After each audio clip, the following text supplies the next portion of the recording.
Welcome to the Working Genius podcast, where we discuss anything and everything related to the 6 types of working genius and how it impacts your work and your life. I'm Patrick Lencioni. I'm your host today. I'm joined by Cody Thompson, my co-host. How you doing, Cody? Doing great. By Tracy Noble. How you doing, Tracy? I'm doing great, Pat. Thanks. And we've got one of our other co-founders with Tracy, Amy Hyatt, with us today.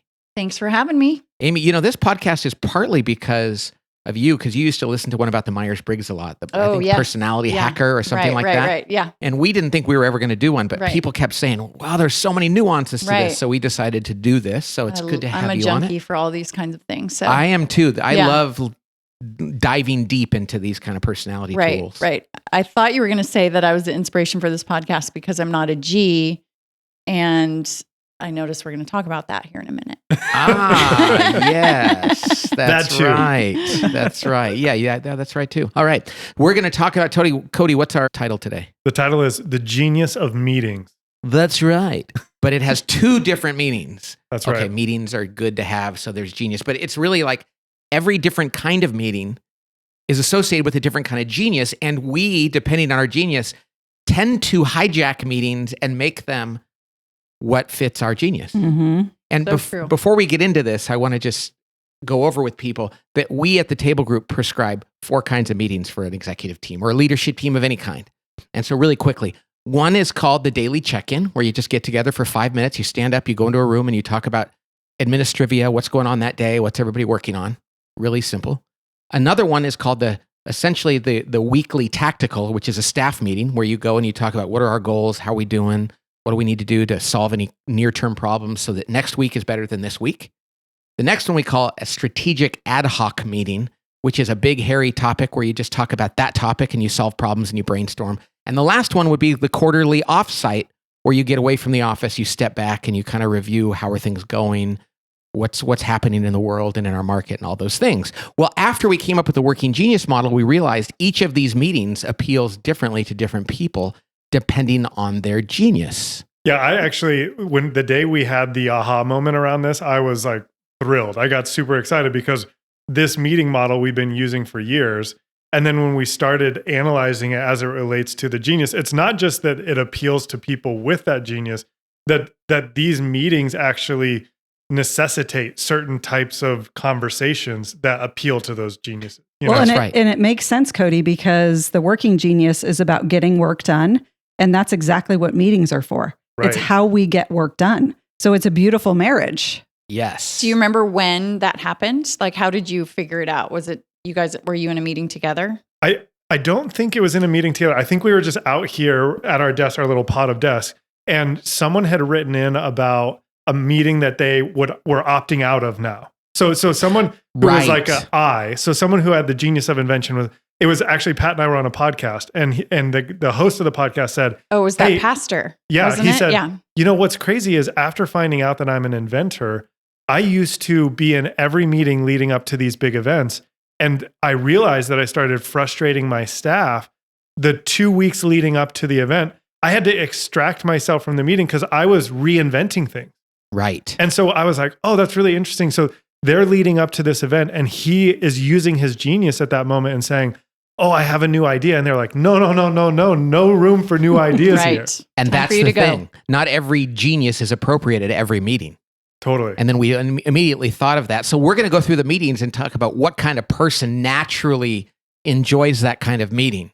And the first one, the big picture meeting, the one where you step back and think about things, is called the quarterly offsite. Yep.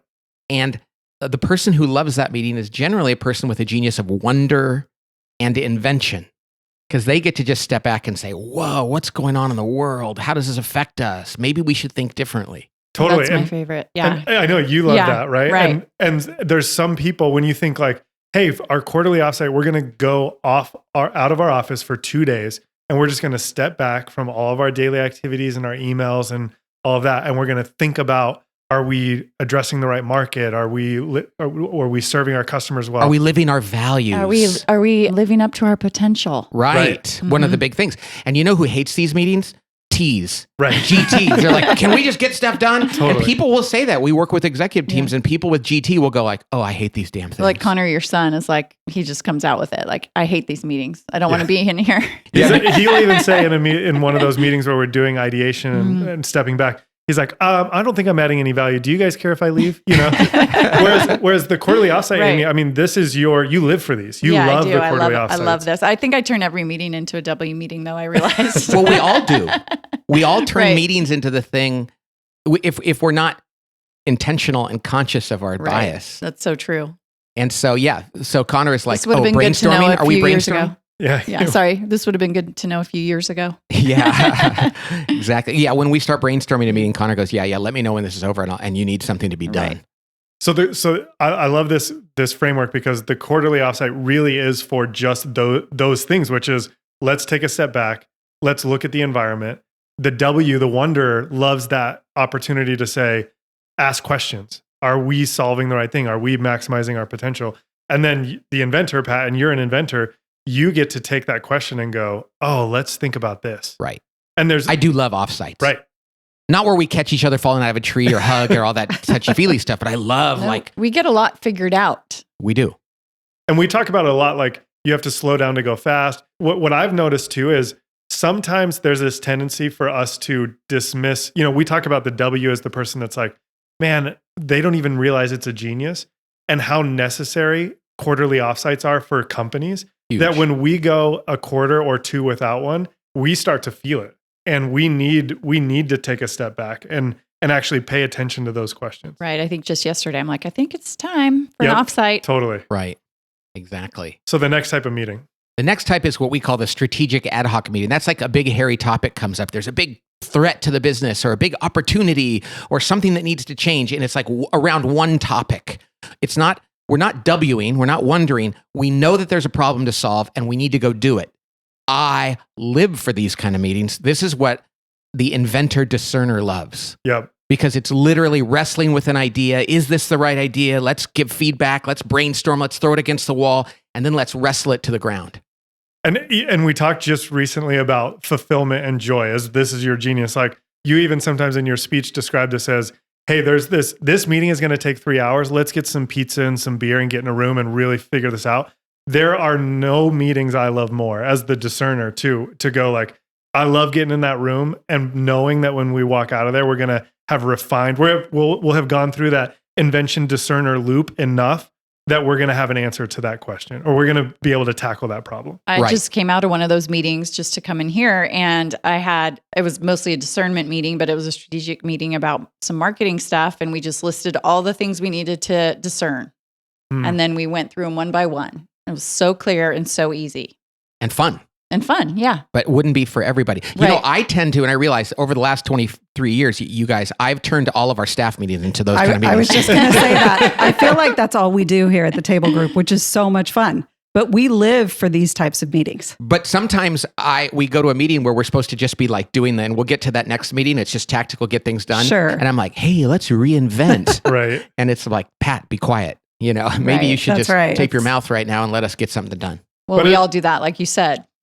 And it does speak to how comfortable you feel in those meetings. There are some people who are the GTs still in this type of meeting are like, hey, 3 hours sounds like a lot of time. Can we get back to our work? We got real, this is the phrase, we got real work to do, people, like right. As if this isn't the real work, but it just doesn't lend themselves to their genius.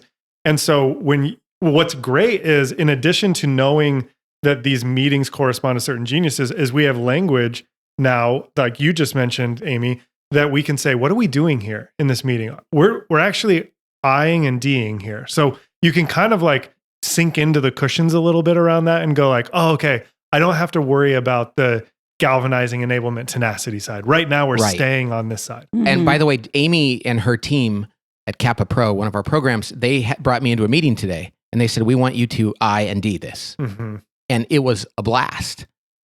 But it took the first 20 minutes just to frame up what we were going to talk about. That's why when people can't you just do that in 15 minutes? It's like, no, we don't even know exactly the problem. We need to really get clear on what the problem is. The question I ask now is, what kind of meeting is this? And what are we trying to do? Right. And I Lots love of when you W's say, in there. and if you say to me, Pat, come to this meeting, we have to tease some things, I'm going to go, oh, okay, I'll do it. But I'm not going to enjoy You're it. not in that meeting. Yeah, usually you don't even invite me, which I appreciate. Let's move to the next one. That's what we call the weekly tactical or the staff meeting. This is the meeting you have every week where you sit down and everybody goes, okay, everybody, how are we doing? How are we doing against our goals? Are they green, yellow, red? What should we do? What are the problems that are coming up? And we have to solve them this week. What tweaks do we have to make? What are we going to get done? Yeah, This is not where you're supposed to brainstorm like I do or to come up with a new idea. You're supposed to work with what you got and execute.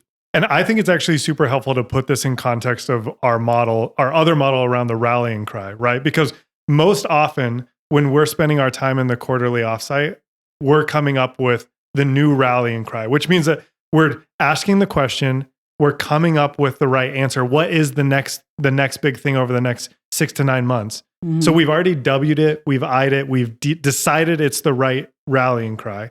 And weekly tactical meetings, we put the rallying cry up in front of us and we go GET on it. We're like galvanize. Okay, we've already decided this is the most important thing. Now, what are we doing to execute against Yes, this? the context is created. We don't question the context, operate within that context. And that's where galvanizing, enabling, and tenacity is critical. Totally. And what's funny I love is that too. It spells get. Yeah. Get things done. I think it's That's get right. shit done. Oh my Oh, our goodness first gracious. swear word, only 3 episodes in, Amy. Wow. Well, when Nate, one of our consultants, used that at a client who they had only WIDs on their team, and he goes, "This is your problem. You don't GET. Get You shit don't done." get stuff done. Yeah, that's great. So I think it's interesting too, because you as a W, Amy, Mhm. when we're in weekly tactical meetings, sometimes W's will ask the question like, is this still the right thing? Are we Right. still focusing? Like, is this still the right rallying cry?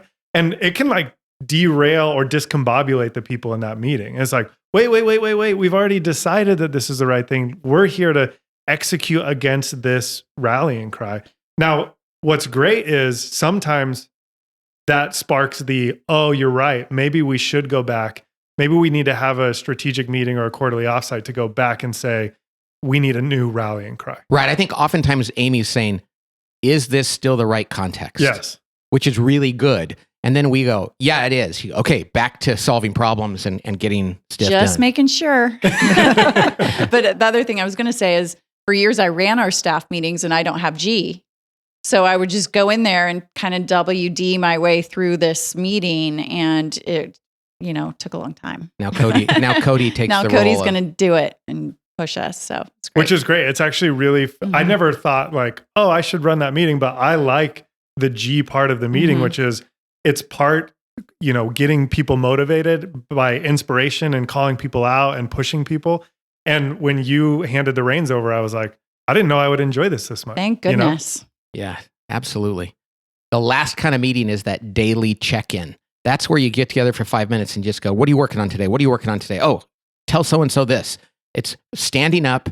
It's all about administrivia and short-term daily tactics. And we decided this is really the meeting that T's love. Right. Like, what are we going to get done today? I don't want to talk about it. I don't want to brainstorm. I don't want to question it. I just want to know. And then we're going to go deliver. And it's basically like what are you checking off your list today? Which is the T's love that, right? That's right. Right. Well, yeah. And as I'm working with Connor, who's a T, and I'm a W, and I want to come in and find out how his soul is doing that day. And he's like, just give me a list of things to do. Not up for the conversation. Isn't it crazy? The look on his face is like, what? What do you want? Exactly. I just went in there and he was like, yeah, can you leave me alone? I got a lot of work to do here. Right, I was I like, know. wow, Like, you okay. are a T. But We're going to the- have to bring him on the next podcast. We've mentioned him multiple times. I know. He's going He's to a be star. famous. He'd say, how long is it going to take? That's right. You're not going to make me brainstorm, are you? So meetings really do evolve or change based on who's running them, but we need to be intentional. And sometimes we need to actually just push against the grain on ourselves or opt out of that meeting. Yeah. I think that what's interesting about this, the concept around the genius of meetings is one, that the model seems to fit together, pretty seamlessly with Yeah. these 4 types of meetings. The second thing is when you're using the working genius language to help people contextualize what you're doing in a given meeting, Right. and that you're saying like, now what we do really often, I'm a DG. Sometimes when I'm discerning something, it sounds like I'm galvanizing. Right. And I've gotten You're that discerning feedback out in my- loud. Right. I'm discerning out loud. And people, for a while in my career, people were like, are you telling me to do this? And I'm like, no, sorry. I'm kind of brainstorming, but it sounds like I'm rallying the troops around this. And so Tracy will now literally, what do you say to me all the time? Well, is this a D meeting? Is this a G meeting? What are you doing here, Cody? Are you discerning or are you galvanizing me now? And I get to go, oh yeah, sorry, I'm just discerning. Right. You know, before we had that language, helpful. People would leave a meeting and think somebody told them to do something. Yep. And they were just like, no, I was just throwing that out there. Yeah. This happened to me all the time. And a lot of leaders go to meetings and think out loud, and people scurry off and do what they said. And they were that was not a command. That was an I, not a G. Totally. By the way, I should correct. I just said something about sometimes we need to opt out of those meetings. Most of the time, we don't get to do that. Mm-hmm. If you're on a team and you're having a tactical meeting, you don't get to go, I don't like tactics, I'm leaving. Everybody on the team has to be there. So I don't want this to be permission for people not to go to their team meetings. But sometimes in an organization, a person can actually say, hey, I'm going to delegate that to them because they're really good at that. They'll pull me in when they need my talents. That's right. Yeah. But generally speaking, we still have to go to those meetings. We just have to change our behavior there. Right. That's what I was just going to say. It just gives you the language to know what's expected of you while you're there. Right. You still have to go. I think the other thing we need to do is we need to find ways to pull other people into meetings where we need them. If we need a W and we have no W on the team, we need to go look for one. Right. I love that point. And this is happening more and more as teams and companies are adopting Working Genius. We're hearing a lot of people that are using the tool and they're doing this. And it's incredible that they're saying like, it is breaking down the silos and the boundaries between certain teams or different departments. Cause they're like, hey, we're going to do this strategic meeting on this problem that we're trying to solve. And we don't have someone who has invention. Can we borrow you to come into this meeting? One, that person is thrilled that you're asking them because they get joy and energy from being an inventor. But then that team is better served because they're bringing someone in who's better and more gifted at what they're trying to accomplish. Right. And it's not about expertise. It's just about people tapping into their genius. It's not about their role, their department. It's just literally they're naturally good at something and let them be good at that. That's right. And what's interesting is, Amy, so you're a WD. And the person on the other kind of interesting thing around this meeting concept is that sometimes G's are the ones that call the meeting. Like you have Liam on your team and sometimes you have to galvanize the meeting itself. Like, hey, we said we were going to talk about this. I hear Liam do this to your team all the time. I love it. I love it. He's like, when does this afternoon still work for you? Can we do this right now? Yeah. Amy. Yeah, I remember in the early days, we oddly enough, a company that we did offsites for other ones, we would go too long without them because nobody wanted to. Everybody was like, well, they're too busy. They probably don't want to do one. And finally, I would go, come on, we have to have an offsite. And now you're the one that's like, we're having a meeting. Let's do this. Yep. So we need to do that more. So I think that one of the takeaways here is obviously, hey, if you're using the meeting model, which you should be, it really helps you avoid the meeting stew that we talk about. And if you don't know what that is, there's a book called Death by Meeting. And it's also in The Advantage. If people are wondering, what the hell are they talking about? There's a book I wrote specifically about that model, the 4 kinds of meetings. Right. And the way that Working Genius will allow teams to have more effective and to be in a meeting and realize, here's what we're trying to accomplish. Or if I'm a WT and we're in a T meeting, maybe I should push that W down just a little bit, just so we can accomplish what we're trying to accomplish in this working session. I think the day we discovered this and the consultants out there that are integrating this into the meetings, it's serving people in all the organizations that are adopting this sort of framework. It's really making their meetings better. That's right. All right. Well, we should go because we have to have a meeting. We should probably decide what kind it's going to be. Knowing us, it'll just turn into a big strategic ad hoc meeting. So, W for hire here. There you go. Very good. We need to find a T. Connor's got to start coming to our meetings. Enough. All right. Thanks for joining us on this edition, talking about the genius of meetings. We'll talk to you on the next podcast. God bless.